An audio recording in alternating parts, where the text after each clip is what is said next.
أحسنتم طيب الله أنفاسكم. Just a quick reminder before we start the lecture. Tonight, 3 a.m., we're having our recitation of Dua Abu Hamza with the Sheikh Mohsin, and then we're going to have suhoor together, inshallah. Both men and women are welcome to join. The women will be on their side, and the men will be here, and you're welcome to listen to the dua as well, if you want. And inshallah, we'll share the suhoor as well with you. If you're interested in staying the night rather than coming at 3, inshallah, if the Sheikh is staying tonight, you can stay with him at the masjid till 3 o'clock. Otherwise, you're welcome to also go home and come back at 3, which is when we'll officially start, inshallah. Secondly, I just want to mention that tomorrow night, we will have the iftar here at the masjid. Please RSVP if you haven't already, so we can just confirm that we've got the right amount of food. And inshallah, we'll see you all there. Please bring everyone you know, your friends, your family, your kids. Everyone is welcome. It's a free iftar. And we look forward to having iftar with you, inshallah, tomorrow night. And with that, I'd now like to welcome Sheikh Mohsin to speak about Imam al-Mahdi, Ajjallahu ta'ala Faraj al-Sharif, turning occultation into appearance. Please welcome him with a loud salawat ala Muhammad wa ali Muhammad.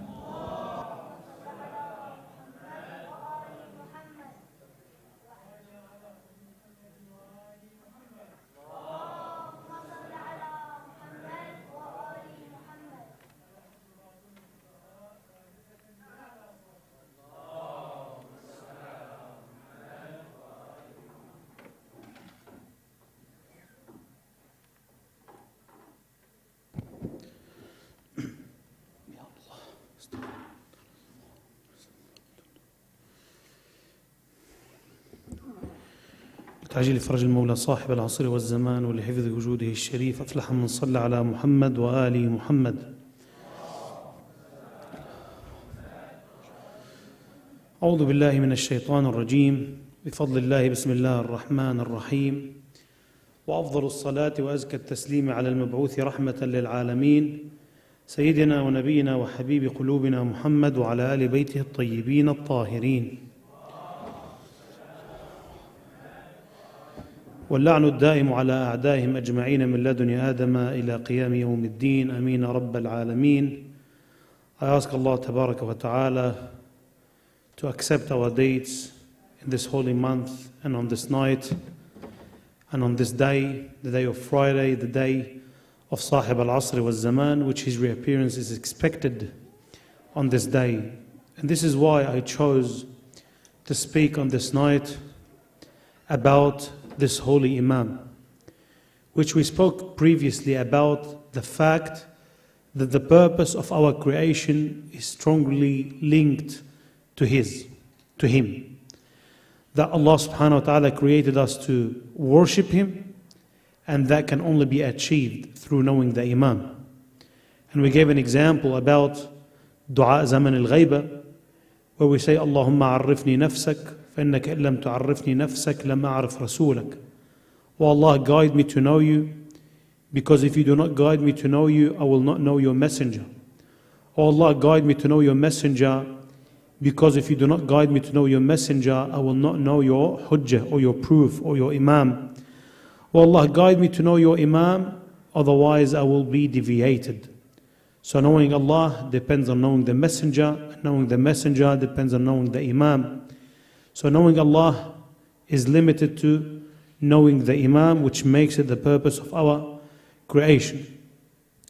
When it comes to the Imam of our time, this matter is taken lightly. When I say lightly, it doesn't mean someone that doesn't have enough respect to the Imam. When I say it's taken lightly, we look at it only from one point of view, that it's a mas'ala ghaybiyya. It's just a theological thing, something that we should believe in, as the hadith say, and it doesn't have a relationship to our daily life. We see that there is a decent amount of people, when it comes to the Imam salawatullahi wa salamuhu alayhi, his remembrance is limited to the night of his birth, 15th of Sha'ban, where we gather, we celebrate. And someone might say, well, We do dua al-faraj every day. We say Allahumma kulli waliyika al-hujjat ibn al-Hasan every day. The thing is, when it comes to this dua, as we are reciting it, do we really feel about this dua that we are supposed to attach ourselves to the Imam and connect with the Imam, or became more like a tradition? It's a tradition that we teach our kids to put their hands on their heads whenever we recite this dua. In fact, in terms of the relationship with the Imam of our time, this is a thing that we are supposed to seek change and progression and improvement in terms of the relationship. Because if I have a purpose in life, everything around me, everything I do or I say, it should benefit my purpose. I have a sole purpose in my life. I want to be, for example, as we mentioned the other day, the first thing that you get asked in any job interview, they tell you, where do you see yourself after 5 years? It means you're supposed to have a purpose. That purpose, if a person is keen to achieve that purpose, no matter what he does in this life, the way he spends his money, the way he spends his time, it should be benefiting that purpose and helping that purpose. If I realize that my purpose of the creation, it's not these materialistic things that I seek in the world, it's something that is much deeper than that, then everything that surrounds me should be pouring into improving myself in order to reach that purpose. So we see the remembrance of the Imam is limited to the night of the Wiladah. And when it comes to the actual dua that we do, notice at the time when we have a highly spiritual state, when I am in an emotional state with Allah Tabaraka wa Ta'ala, and I feel that now I'm close to Allah, what do I ask for first? Do I ask for wealth? Do I ask for a cure to my son or to my daughter or to my beloved people first? And we see that kind of dua where it comes in a very spiritual way. We see that the Imam doesn't have a share in it. Or if he has a share, he has the minor share. Or when it comes, for example, for people when they want to pay charity, or when they want to slaughter a sheep in order to prevent harm from their loved ones, does the Imam have a share from that? When they go ziyarah, when they go hajj, when they go umrah, and they know that these places, like the dome of Abu Abdullah al-Hussein alayhi salam, where Allah compensated Abu Abdullah al-Hussein for the sacrifices that he gave with three things. That Allah made the cure in his soil, and made the imams of his offspring, and he made the dua answered to under his dome. وَالدُّعَاء تَحْتَ قُبَّتِهِ. When I go to these places and I know that the dua is going to be responded, what do I ask first? Do I ask to get married first? Or do I ask Allah to hasten the appearance of Sahib al-Asr wal-Zaman, Ajjal Allah Ta'ala Farajahu al-Sharif first? So, and you see this part of people, they attend the majalis of the Imam. They celebrate the birth of the Imam. They decorate the Husayniyah, they wear nice clothes in order, and they show happiness to prove their relationship with the Imam. But what is the problem here? Is it the problem in their aqeedah, in the Imam salawatullahi wa salamu alayhi? No, they do not have an issue in the way how they believe in the Imam, but the issue is in the presence of the Imam in their daily life. That's why I chose tonight to speak about, the Imam is an occultation. But is he present or not? He's present. But why don't we sense his presence? The same way with our relationship with Allah Tabaraka wa Ta'ala. When we recite in the dua, oh Allah, I committed a sin, not because you are ahwanun nadhirina ilay. You are it's obvious that Allah subhanahu wa ta'ala is supervising me. And sometimes if I deeply think about it, when I commit a sin and hide from people, and I don't hide from Allah because I can't. And I know that I can't hide from Allah, but I still commit that sin. And I realize that I'm respecting the people in this sense more than Allah Tabaraka wa Ta'ala. But in the dua, what do I say? Oh Allah, when I commit a sin, not because I consider you like it's all right if you watch me. Because I trust that you are merciful, and I trust that you are hiding my sin, and you will be patient with me. Maybe with time I will fix myself. Because everyone else will judge you, but Allah subhanahu wa ta'ala doesn't.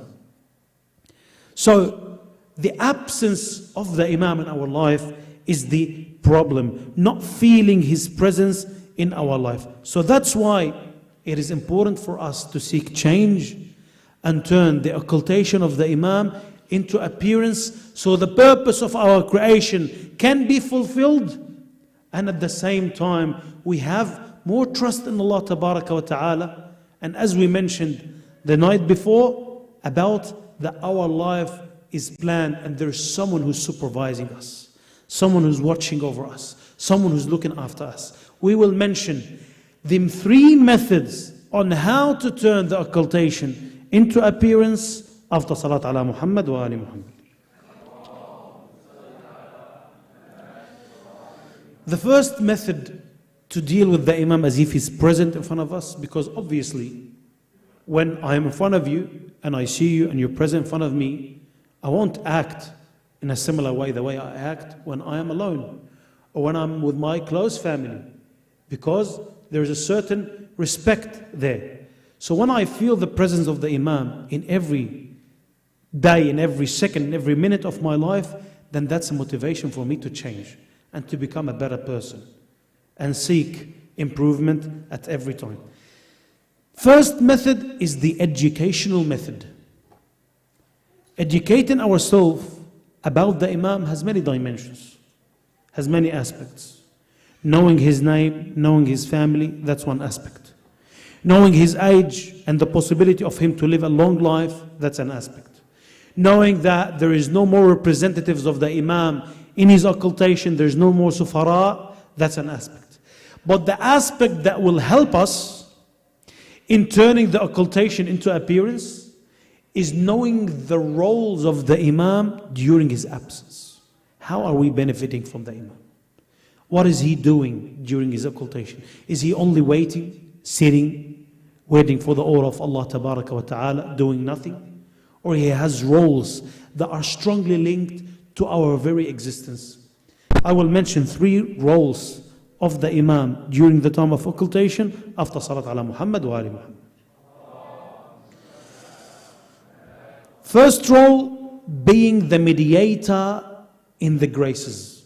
Al-wasatatu fil fayd. The Imam salawatullahi wa salamu, Allah subhanahu wa ta'ala is generous. Allah gives us everything. Everything that we have. Whether we are sinful, whether we are obedient, Allah gives us. But Allah subhanahu wa ta'ala doesn't give us directly. Allah subhanahu wa ta'ala chooses a mediator, for that mediator to be the mediator in receiving the graces. I will give you an example. The sun. We have Rasulullah and the Imam himself. They compared themselves to the sun. He says, وَأَمَّا وَجْهُ الْإِنْتِفَاعِ بِي فِي غَيْبَتِي كَالشَّمْسُ وَإِنْ جَلَّلَهَا السَّحَابِ. The way you benefit from me in my absence, it's like how you benefit from the sun, even if it's hidden behind the clouds. And there is more than similarity between the sun and the Imam. We see the sun gives the light. The sun gives the life to the plants, to the animals, to the beings. But who's actually giving the life to the beings? Who's actually giving the light? Allah tabaraka wa ta'ala. But Allah chose the sun to be the mediator. The sun is wasit.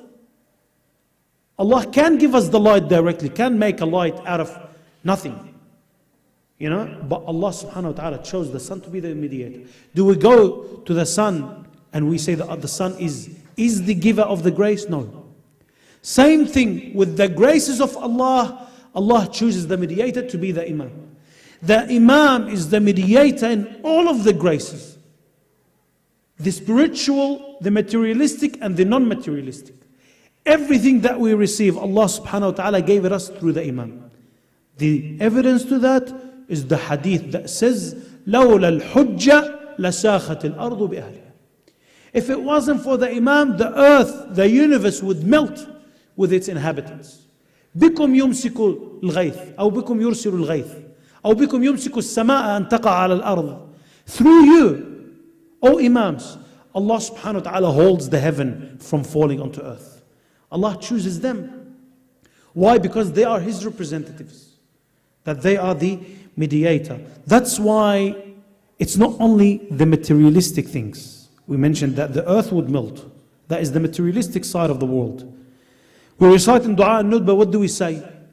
We say, وَاجْعَلْ صَلَاتَنَا بِهِ مَقْبُولًا. In the dua that the Imam teaches us, how do you supplicate to Allah? How do you ask Allah to accept your prayers and to accept your a'mal? He says, Oh Allah, accept our salat through Him. The Imam could have told us, say, Oh Allah, accept our salat directly. But because the Imam is the mediator, and he will be the one who guarantees the dua to be accepted as the means, because Allah says in the Quran, وَابْتَغُوا إِلَيْهِ الْوَسِيلَةِ. Allah orders you that for you to reach Allah, seek the means. And the wasila is Muhammad wa Ali Muhammad. So وَاجْعَلْ صَلَاتَنَا بِهِ مَقْبُولًا وَذُنُوبَنَا بِهِ مَغْفُورًا. And our sins through Him forgiven. وَدُعَاءَنَا بِهِ مُسْتَجَابًا. And our supplication through Him responded to. Is it only this? Is it only the things that are related to the akhirah? No. وَاجْعَلْ أَرْزَاقَنَا بِهِ مَبْسُوطًا. Our rizq through the Imam is more, is increased. وَهُمُومَنَا بِهِ مَكْفِيًّا وَحَوَائِجَنَا بِهِ مَقْضِيًّا. Our hardships through the Imam will be revealed. Through him. We ask Allah through the Imam because he is the means to the graces that we have. What is the fruit of knowing this role? Because I'm a human being, and I am attached to the materialistic life, and I need everything that is in the dunya, and I know that Allah is the giver, and I know the quickest way to receive the grace is through the mediator, and then I know that the mediator is the Imam, then I am forced, in order to be granted these things easily, I go to the Imam salawatullahi wa salamu alayhi. Sallu ala Muhammad wa ali Muhammad. That's why we recite in Dua Nudba, أَيْنَ الْحَبْلُ الْمُتَّصِلُ بَيْنَ الْأَرْضِ وَالسَّمَاءِ. Where is the rope that connects the earth to heaven? This is the first role. The second role, الشاهدية على الأعمال. Being the one who supervises our actions, our deeds. Allah Tabaraka wa Ta'ala says in the Holy Quran, بسم الله الرحمن الرحيم فكيف إذا جئنا من كل أمة بشهيد وجئنا بك على هؤلاء شهيدا. Allah speaks to the Prophet. And how would it be if we bring from every nation a witness, and we bring you, Ya Rasulullah, a witness over all of them. So every nation has a witness. And the witness who supervises their actions.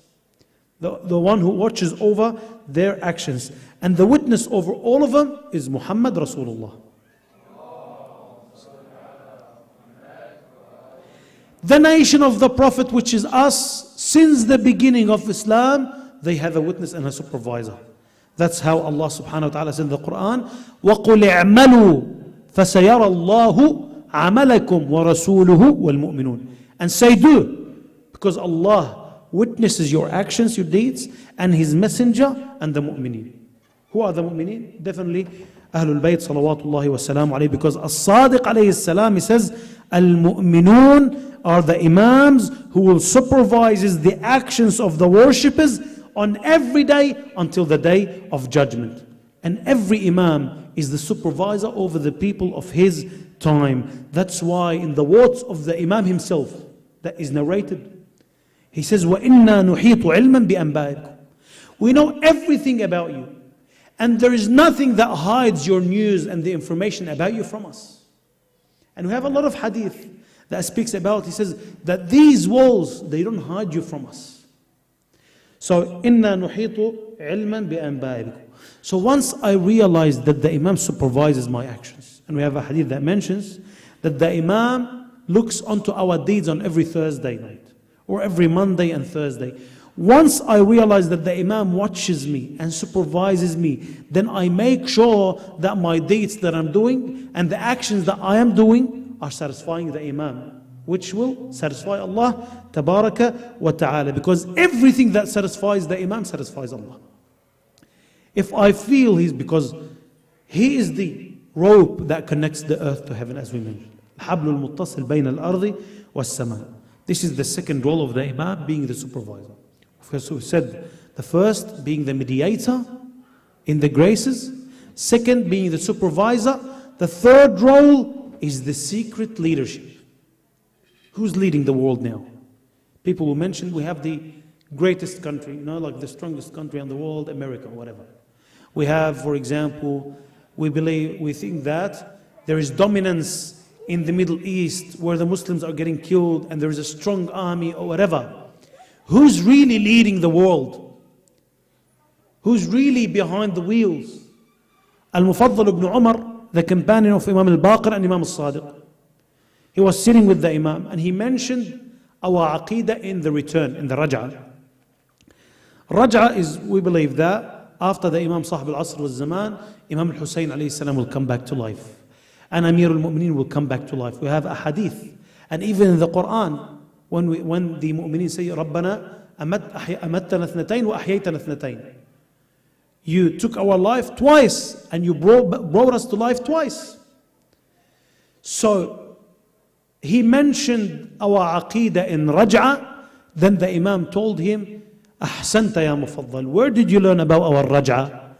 And our Shia that are falling short in their aqidah, they think that the raj'ah means that Allah tabaraka wa ta'ala will return the kingship of the world that was taken away from us to us on the hands of Al-Mahdi. He said the Shia that are falling short, they think that. He said, woe to them. When was the leadership taken away from us? So Allah will return it back. People think that when the Khilafah was usurped from Ali ibn Abi Talib after the martyrdom of Rasulullah, it means the Imam wasn't leading anymore. Yes, it is true that physically they were on the throne. But the earth was kept intact through their presence and they were leading. He says, مَتَى سُلِبَ الْمُلْكُ مِنَّا حَتَّى يُرَدُّ إِلَيْنَا. We want a physical evidence. What is the evidence that the Imam is leading? What's the evidence? How can you, does he have a throne? Does he have a court that we can go to? We see that the best evidence that proves that the Imam is leading the world, look how the Shia are spreading. Look how throughout history the wars that were declared against the Islam and especially Shia, by destroying the shrines, by killing the visitors of Abu Abdullah al-Hussein, by forbidding them from going to ziyarah, and up till now when a Shi'i goes to Hajj, he will be humiliated, and they are making it hara and hara upon the Shia, and still they can't extinguish that fire. You see the Shia are increasing and increasing and increasing until they call it the virus Sheen, letter Sha. They call it a virus. How is it spreading? With all of this enmity towards the Shia. A man came to the masjid and he was smiling in the face of the Prophet and in the face of Amir al-Mu'mineen. Then Rasulullah told him, أتحب عليا? He said, أتحبني? First he says, أحبك يا Rasulullah. He said, then get ready to poverty. Then he said, do you love Ali? He said, yes, I love Ali. He said, then get ready to the enmity of the people and the hatred of the people. And then on top of that hatred, since the day of Ghadir, and that hatred towards Amir al-Mu'mineen, and the political war against Amir al-Mu'mineen, to a point that the people thought that Amir al-Mu'mineen wasn't even praying when he was killed in the mihrab, and this is the month of Amir al-Mu'mineen. And soon, unfortunately, I won't be with you, you will be commemorating the martyrdom of Amir al-Mu'mineen. He was killed while he was praying, and some Muslimin in Al-Kufa and in Medina, they said, look, was Ali even, did he used to pray? The Khalifa of the Prophet salawatullahi wasalamu alayhi. On top of that, we see that the Shia are spreading. Ahmad ibn Hanbal, a Sunni narrator, where he mentions the famous hadith when Rasulullah gave the sermon before Ghadir, and he said that your religion will stay strong and firm as long as there's 12 apostles who will be leading. And we know that there are the 12 Imams.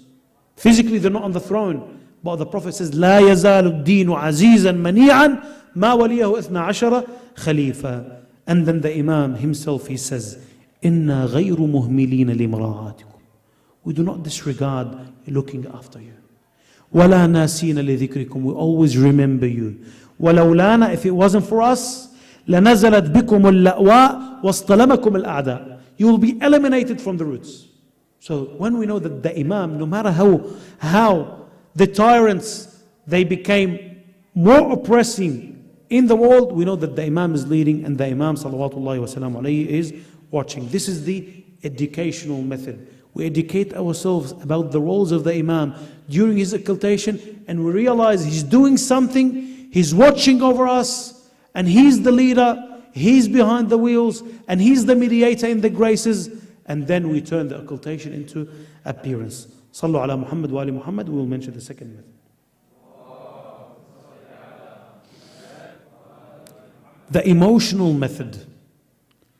Emotions, when we want to speak about emotions, it's feelings that we cannot explain. For example, if I tell you, explain the feeling that you feel in the night of Al-Qadr, or explain the feeling that you feel when Muharram comes, Ashura, or explain the feeling that you feel when you go to ziyarah of Abu Abdullah al-Hussein, you won't be able to explain it.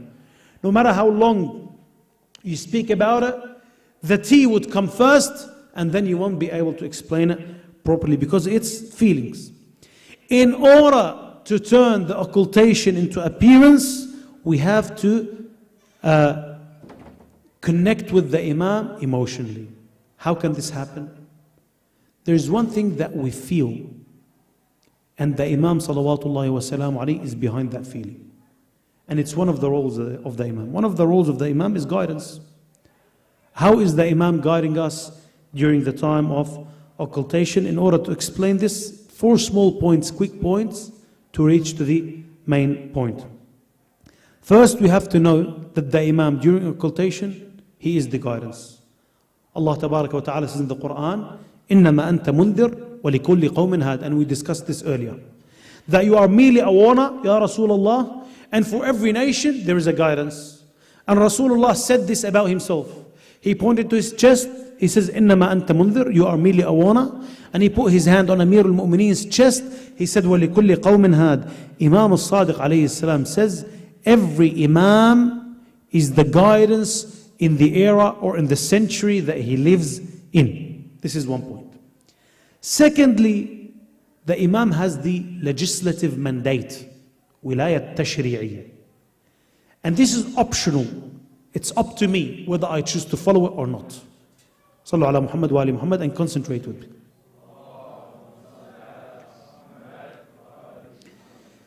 The Imam has legislative mandate, wilayah tashri'iyya from Allah. Allah says, وَمَا أَرْسَلْنَا مِن رَسُولٍ إِلَّا لِيُطَاعَ بِإِذْنِ اللَّهِ. That every messenger we send for the people to obey him. So Allah made his obedience through obeying the messenger. Okay? And obeying the messenger, because the messenger and his representative, which is the Imam, has a legislative mandate. He brings the legislations from Allah Tabaraka wa Ta'ala and he gives it to us. This is what will organize your life. This will help you in a better lifestyle. Follow it. And it's up to me to follow it or not. This is the second point. The third point, the Imam, aside the wilayat tashri'iyya, legislative mandate, he has wilayat takwiniyya, the formative mandate. The Imam has the permission from Allah to change your feelings about someone. Maybe you hate a person. The Imam has the ability to change that in your heart, since he is the guidance.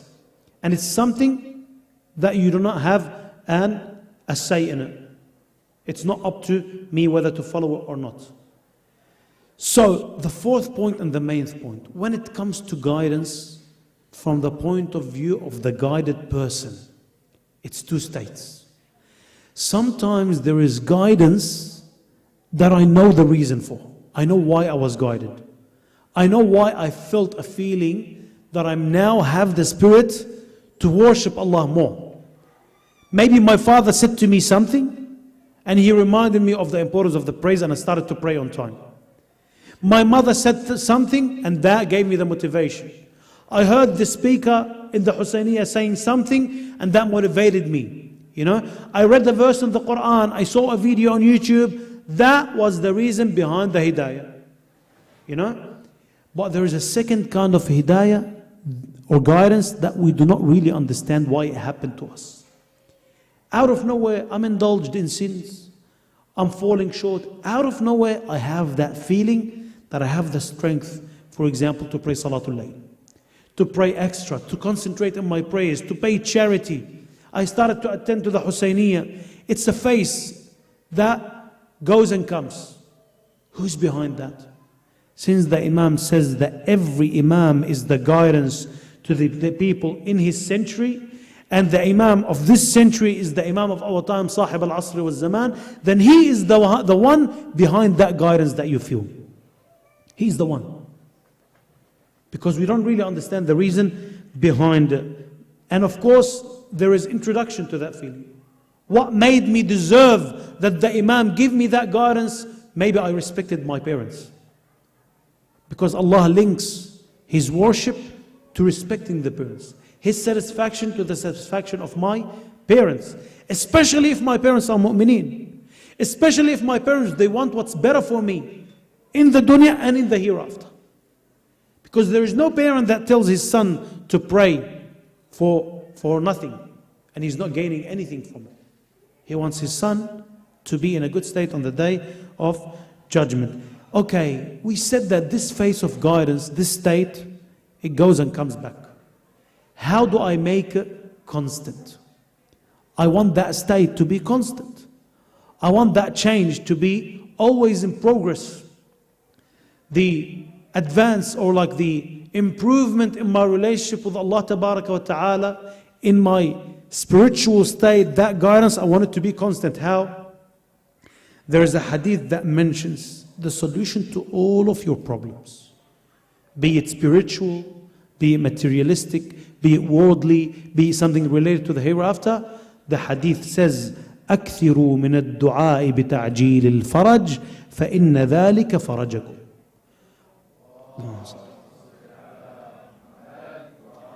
Always ask Allah to hasten the appearance of Sahib al-Asr wal-Zaman first, because that will be the solution to every problem that you're going through. You have a problem that is related to theology, that's the solution.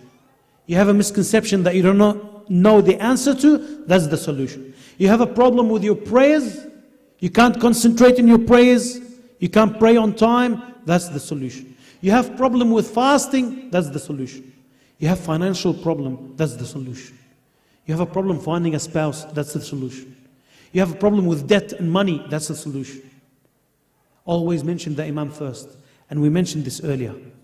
Because there is a rule. وَمَا جَزَاءُ الْإِحْسَانِ إِلَّا الْإِحْسَانِ. The reward of ihsan for a sane person, he doesn't have to be religious. When you do good to someone, he will do it back. And then when you do dua to the Imam, and he's the generous. He's the representative of the generosity of Allah Tabaraka wa Ta'ala on earth. Then he will definitely return that dua to you. And there is a big difference between our dua and the dua of the Imam salawatullahi wa sallam. So you keep that connection constant. You always do dua to the Imam all the time, all the time, all the time. Then your issues will be solved. Mutlaq al-faraj. All kind of issues, it will be solved by this way. And as I mentioned, this path is emotional method. I cannot explain it. No matter how long I speak about it, I can't explain it. The best way for you to understand is to try yourself. Try yourself. On daily basis, every day, every second. When you are not speaking, do dua for the Imam. And meet me after a month if you invite me to Melbourne. And then I will take my turban off if you don't have any effect. If you connect with the Imam salawatullahi wa sallam emotionally and sincerely put him first, and he's the priority, you will see the result. And this is the second method, the emotional method. We will go to the third method, and we will end the speech after Salat ala Muhammad wa Ali Muhammad. The practical method, how do we turn the occultation of the Imam? When you, as I mentioned, the emotional method, the more you remember the Imam, the more you ask Allah to hasten His appearance, the more you feel its effect in terms of guidance, in terms of the world, and then you will feel His presence, and then you will turn the occultation into appearance. The third method is the practical method, and it has several ways to carry it out, but one of the points, the most important points, is to look after pledging allegiance to the Imam. The Shia before, during the time of the Imams who were present physically in front of them, whenever an Imam was martyred, they would go in person, knock at the door of the Imam that's after him. Of course, Imam al-Kadhim would tell the people that the Imam after me is Imam Rida. Same thing, Imam Rida would tell the people that the Imam after me is Imam al-Jawad. People would go in person, they will shake the hand of the Imam and they will do bay'ah, pledge allegiance. The same way what they did during Ghadir, where the people came and shook the hand of Amir al-Mu'mineen, salawatullahi wasallam. During the time of occultation, the Ahadith speaks about something that is called renewing the bay'ah. When you were born a muwali to Amir al-Mu'mineen, automatically you believe in the Imam, automatically you pledged allegiance. But there is something that we have to look after, which is renewing that allegiance to the Imam on every day. That's why we recite in the dua, Allahumma inni ujaddidu lahu fi hadha al-yawm wa fi kulli yawm. Oh Allah, I renew to the Imam on this day and every day, ahdan, a covenant, aqdan, a contract, wa bay'ah, an allegiance in my neck. And the dua al-ahd, that's recommended to be recited every morning after Salat al-Fajr. We say, Allahumma inni ujaddidu lahu fi sabihati yawmi hadha wa ma ishtu min ayyami ahdan wa aqdan wa bay'atan lahu fi unuqi.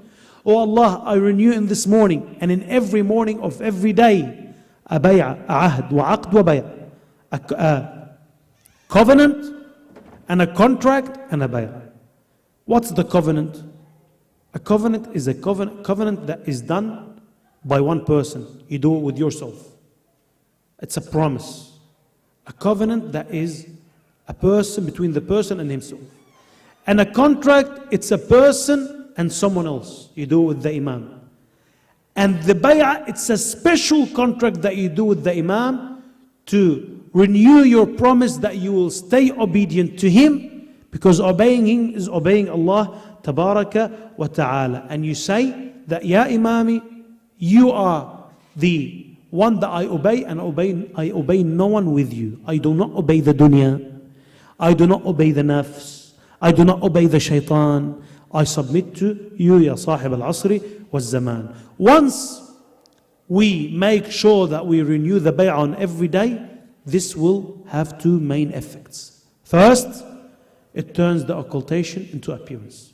Because I literally feel, I extend my hand, and I imagine that I'm shaking the hand of the Imam and I'm renewing the bay'ah. The second effect that it leaves, that I have to think to myself, when I extend my hand and I renew the bay'ah, the allegiance to the Imam, am I sincere about it, or am I being a hypocrite? Am I honest, or am I being like those who came to Amir al-Mu'mineen and those who said to him, Bakhin laka ya Ali, asbahta mawlaya wa mawla kulli mu'min wa mu'mina. They said to him, congratulations, O Ali, that you became my master and the master of every faithful man and woman. And then straight after the martyrdom of Rasulullah, they attacked Amir al-Mu'mineen. And they usurped the Khilafah from Amir al-Mu'mineen. Am I being truthful? When I renew the bay'ah, am I really awaiting the Imam salawatullahi wa salam alayhi? Am I really preparing myself? Because honestly, the issue that we are struggling with, we have 30 lectures in Shahr Ramadan and 10 lectures in Muharram, and there are lectures throughout the year. But is it really affecting us and causing change? Are we willing to change ourselves? One of the things that I mentioned in the beginning of the nights, I said the greatest enemy of the mu'min that stands between him and the change is thinking that he's in a great position. Well, I pray and I fast and that's it. I always have to see myself that I'm falling short, and this is a lesson that we learned from Sayyidah Khadija. Yesterday we mentioned, in her wasiyah, she said to the Prophet, O Rasulullah, I know that I fell short.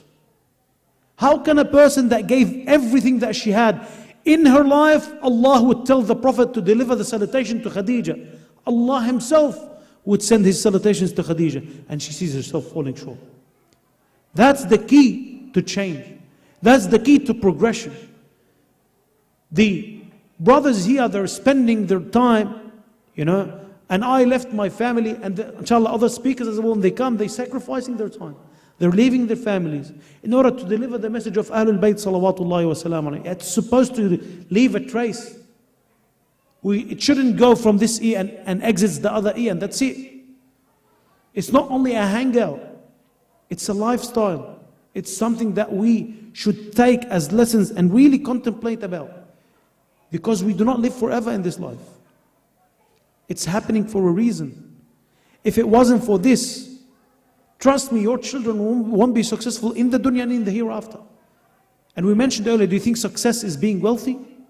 Yazid was the wealthiest. And Zainab alayhi salam in her sermon, she mentioned the verse in the Quran where Allah tells the people, would people think that when we give them more, do they think that they are in a good position? We give them more, so their kufr and their deviation increases, so they can deserve a greater punishment. We should change. We should, even if the marja', they seek change. They want to be more. One of the scholars, he was a marja', his son came to him, he said to him, "Oh father, I always look up to you and I ask Allah, I want to be like you." He said, "Don't do that." He said, "I wanted to be like Imam Sadiq, and this is where it brought me. You won't be like me if you set your standards this low." He said, "Your standards like the highest standards. I want to be like the Imam, like the Prophet. Exactly like him. I won't reach, but I will reach something. I will be somewhere." Because that is the levels. Imam al-Hadi alayhi salam says, "الناس في الدنيا بالأموال وفي الآخرة بالأعمال." Think about it this way. That people in this dunya, their value is money. It is true. But the currency in the hereafter is your deeds. That bank account that is always increasing that you have has no value on the day of judgment. While your a'mal are the ones that will give you the highest statuses. We ask Allah tabaraka wa ta'ala to hasten the appearance of Sahib al-Asr wal-Zaman, Ajal Allah ta'ala farajahu al-Sharif, and to keep hypocrisy away from us, especially when we deal with the Imam, and to deal with him as if he's present in front of us, and to turn the occultation into appearance. We ask Allah tabaraka wa ta'ala to grant us the tawfiq to be of His supporters and those who will be fighting under His standard. Bismillah ar-Rahman ar-Rahim. Allahumma kun li waliyika al-Hujjat ibn al-Hasan salawatuka alayhi wa ala abaihi في هذه الساعة وفي كل ساعة وليا وحافظا وقائدا وناصرا ودليلا وعينا أرضك طوعا وتمتعه فيها طويلا برحمتك يا أرحم الراحمين. أعوذ بجلال وجهك الكريم أن ينقضي عني شهر رمضان أو يطلع الفجر من ليلتي هذه ولك قبلي تبعة أو ذنب تعذبني عليه لتعجيل الفرج واستجابة الدعاء وقبول الأعمال وقضاء الحوائج وشفاء المرضى ولأرواح أموات المؤمنين والمؤمنات من مات على الإيمان. نهدي الجميع ثواب ما قرأنا وثواب المباركة الفاتحة مع الصلوات.